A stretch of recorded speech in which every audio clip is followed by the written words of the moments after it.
मखसूस अंदाज में घंटी बजाकर गली गली फरोख्त किए जाने वाला चीनी से बना मजेदार लच्छा आज भी बच्चों और बड़ों में यकसा पसंदीदा है।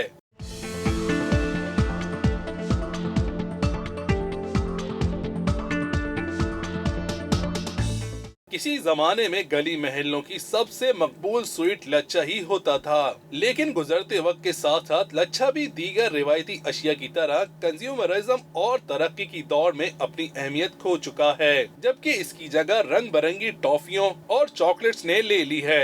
ਮੂੰਹ 'ਚ ਦੰਦ ਵੀ ਨੇ 17 ਸਾਲਾਂ ਦਾ ਹੋਵੇ ਭਾਵੇਂ 80 ਦਾ ਹੋਵੇ ਖਾ ਸਕਦਾ ਇਹਨੂੰ। ਇਹ ਬੱਚਿਆਂ ਨੂੰ ਫੀਲ ਕਰਨ ਵਾਸਤੇ 10 ਰੁਪਏ ਦੀ ਆਈਟਮ ਮਾਸ਼ਾਅੱਲਾ ਬਹੁਤ ਜ਼ਬਰਦਸਤ ਆ। ਤੁਸੀਂ बूरे वाला का मेहनत कश आज भी साइकिल का पहिया घुमाकर बनाए जाने वाला लच्छा गली महल्ले में बेचकर अपने बाप दादा की रिवायत को बरकरार रखे हुए है।